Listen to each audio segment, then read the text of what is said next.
plaît un peu Ouais. français. Tsingaras, il ne doit pas être loin de revenir. Hein. Oui, dans pas loin, il y a loin. Mais Il n'y a pas aussi. Oui, oui, ça va mieux. Et, je pense qu'il va pouvoir reprendre. Il a repris partiellement avec nous cette semaine. Bon, c'est une semaine particulière avec 2 matchs en 3 jours. Il devrait reprendre l'entraînement collectif, j'irai complètement la semaine prochaine. Donc après, il faut quoi, 15 jours, 3 semaines pour être... Bon, on va voir, ça dépend des. C'est la semaine qui va déterminer un petit peu le laps de temps où il pourra être opérationnel à faire des matchs. Ok. Et Québec, il en est où? Ça va mieux, mais lui, il n'est pas encore prêt de reprendre l'entraînement collectif. Donc c'était bien une rechute, hein, c'était au même moment. Oui, oui, oui, tout à fait. Zach, potentiellement, il peut débuter demain. Plus dur quand même, parce qu'on est toujours craintif, dans la mesure où, avec la sélection, ils ont dû pas trop s'entraîner et préparer les matchs, et les joueurs qui ne démarraient pas ont eu quand même une charge d'entraînement très inférieure. Puis s'il a fait quelques rentrées, après lui quelques jours de vacances, donc lui se sent très bien. La seule question, c'est à haute vitesse, combien il peut faire de minutes, quoi, à haute intensité. Mawissa, Ouais, tu avais décidé de le titulariser à ouais. Marseille. C'était quoi l'idée? Parce que finalement, pendant les matchs amicaux, tu avais plutôt utilisé Isiaga à droite. Ouais, on a fait plusieurs formules, et c'est vrai que pendant les matchs amicaux, il s'en est bien sorti. Et là, malgré la difficulté, il a été plutôt performant. Donc c'est quand même une satisfaction sur un joueur qui le faire démarrer à Marseille sur un match comme ça, c'était pas un gros cadeau que j'y ai fait, et je trouve qu'il s'en est bien sorti. On reverra. Oui, oui, et puis c'est un joueur aussi qui a un potentiel dans l'axe, c'est un défenseur central, donc c'est un jeune qu'on verra, qu'on reverra. Kamanzi ne sera pas qualifié, hein, c'est Non. ça? On est d'accord?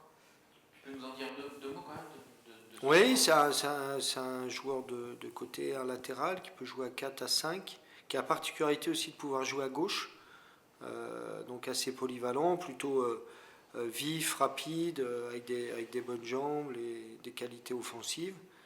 Et puis c'est un jeune joueur aussi qui est forcément perfectible, mais et qui parle un tout petit peu français, parce que son est d'origine ougandaise.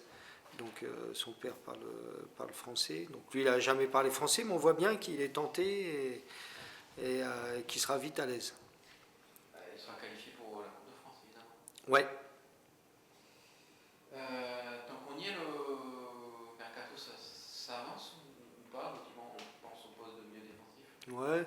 Bah, pour l'instant, c'est trop tôt pour en parler. Et puis ça finit le 31 janvier. Donc le mercato va être long pour trouver ce qui convient, et sur le terrain et aux finances. 6-1, c'est une belle gifle. Quand même. On a appris beaucoup dans ta carrière. Quand on a fait 16 ans entraîneur et 16 ans joueur et 22 comme entraîneur, en 38 ans, que tu joues le Barça, le Real ou Marseille ou PSG, eu l'occasion de prendre quelques gifles comme ça. Et le but, voilà, c'est comment on se remet. C'est facile parce qu'on rejoue 2 jours après, quoi. Donc on n'a pas le temps. Hier c'était récup, et puis là préparation d'Ajaccio, donc on n'a même pas le temps d'évoquer, d'en parler, puisqu'on doit tout de suite se projeter sur Ajaccio. Et c'est l'avantage après des gifs comme ça, c'est de pouvoir remettre tout de suite le pied à l'étrier, et puis chaque match sa vérité. Après, j'ai l'impression de dire que c'est presque facile à préparer une rencontre parce qu'il n'y a même pas besoin de motiver les joueurs qui sont forcément piqués dans leur ordre. Bah oui, ils ont été une piquée, et puis connaissent l'importance des matchs contre des adversaires directs. La seule difficulté ou seul décalage, c'est que Ajaccio a une journée et demie de plus de récup. Quand on joue tous les 3 jours, c'est important.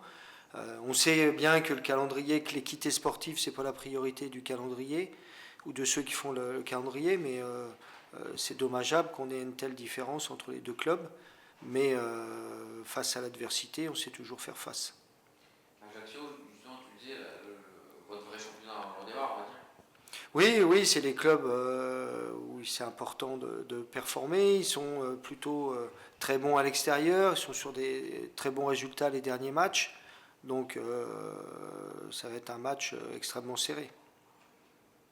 Ouais. Bon, moi, je continue. Coach, Ajaccio, vous connaissez par cœur, vous avez travaillé avec eux longuement l'année dernière. Ouais, alors c'est bizarre parce qu'on avait commencé le premier match et le dernier match l'année dernière. Donc le premier match, on n'était pas vraiment prêt. Et le dernier match, on a été champion. Donc on a eu deux confrontations un peu curieuses. Mais on connaît bien cette équipe, bien sûr. Voilà, est-ce que le fait de les avoir analysés tout au long de l'année dernière fait que vous les connaissez peut-être mieux que d'autres équipes? Et c'est pour ça qu'on les a pas trop analysés l'année dernière.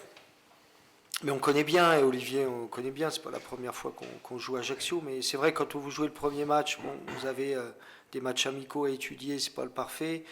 Et le dernier match, le contexte fait.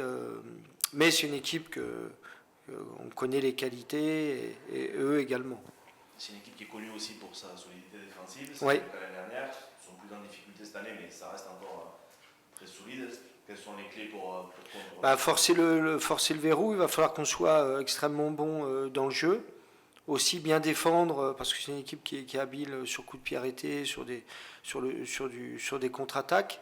On voit bien qu'à l'extérieur, ils sont presque plus habiles à l'extérieur qu'à domicile, donc il faudra se méfier de ça. Et nous, ça va être la justesse technique, nos mouvements, et puis ce dont on a besoin, c'est de l'efficacité offensive, parce que on se crée des situations, on a du mal à tuer la rencontre en marquant, donc il faudra qu'on soit concentré sur cette efficacité-là.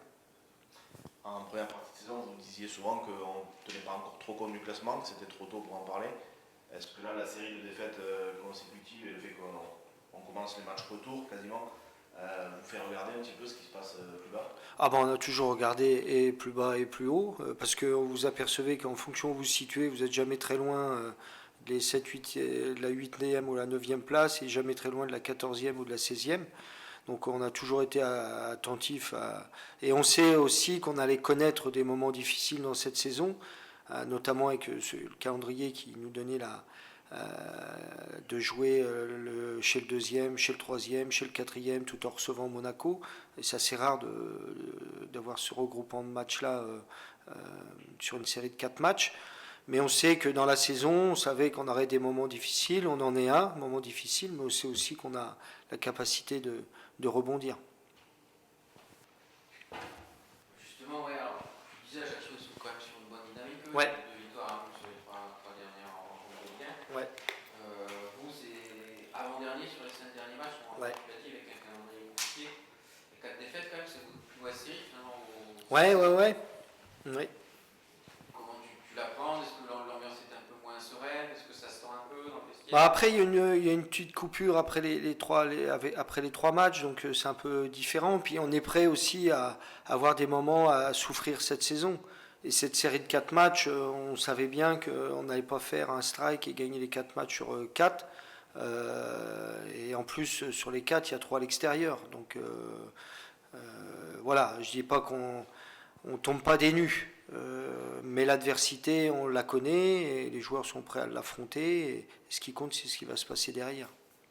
Alors, ce qui est frappant chez le TFC cette année, comme les 2 années précédentes d'ailleurs, c'est que ça joue bien, très bien même. Enfin, je vois le début de match à Marseille, c'est très dur le score déjà à la mi-temps. Ouais. Et vous n'êtes pas récompensé, tu l'as dit, pour l'inefficacité, que ce soit d'un côté ou dans l'autre Ouais. sens. Est-ce que ça ne peut pas inhiber un peu les joueurs, l'enjeu justement, et perdre un peu ce beau jeu? Ou est-ce que toi, tu n'aimerais pas justement des fois gagner moche? Ouais, mais on n'est pas sûr en mal jouant de gagner non plus. Si on savait, on se dirait bon, on joue tous comme des pieds, et puis on est sûr d'avoir la victoire. Non, je pense qu'il faut qu'on regarde notre philosophie en étant forcément un peu plus rigoureux dans les 2 surfaces, ou un peu plus efficace dans les 2 surfaces, que finalement c'est là qu'aujourd'hui le bas blesse. Et c'est souvent là, notamment offensivement. Et puis après, avoir des circonstances, des fois, il y a comme vous l'avez dit, à Marseille, on est prêt d'égaliser, finalement on se fait un autogol, on a un penalty qui est très discutable, et puis un autre où Fares prend un coup de coude dans la figure où il ne se passe rien. Alors on sait que la VAR règle 80% des problèmes. Fichier, c'est ces 20% qui s'acharnent un peu sur nous. Donc il y a toutes ces circonstances-là font que un match peut vite basculer, mais le plus important, c'est que les joueurs restent hyper concentrés, conscients de la difficulté et prêts à rebondir. Ils savent que ça sera une saison difficile jusqu'au bout et d'être prêts à l'affronter. Comment tu qualifierais le match de demain? Crucial, important? Important parce que crucial, ça serait si on serait dans cette même situation le dernier ou l'avant-dernier match. Mais forcément, toutes les confrontations directes sont importantes, surtout sorties d'une série de 4 matchs négatifs. Alors, je ne vais pas être mauvais augure, mais il y a une possibilité par exemple, que vous soyez relégable et on start, ça se passe. Je ne suis pas trop adepte du football fiction. Il y a toutes les possibilités. Est-ce qu'on va faire nul? Est-ce qu'on va gagner? Est-ce qu'on va perdre? Et les autres, qu'est-ce qu'ils vont faire? On va plutôt garder notre énergie à préparer ce match-là et les conséquences, on les verra après. Mais j'ai toujours du mal à anticiper toutes les probabilités et conséquences alors que le match n'est pas joué. C'est quoi le but sans jeu de mots? C'est de gagner coûte que coûte ou ça dépend toujours de la physionomie du match, de l'effet de match? Ouais, il y a tellement de paramètres qui rentrent en jeu que bien sûr, que ce soit Ajaccio ou nous, la victoire est importante. Nous, pour renclencher une dynamique, pour faire une différence avec un concurrent direct. Donc, mais Ajaccio a la même problématique, il faut gagner à tout prix. Alors, tu disais tout à l'heure, c'est vraiment bizarre, encore plus peut-être que les saisons précédentes. Vous êtes à 3 points de la zone rouge et vous êtes qu'à 4 du top 10.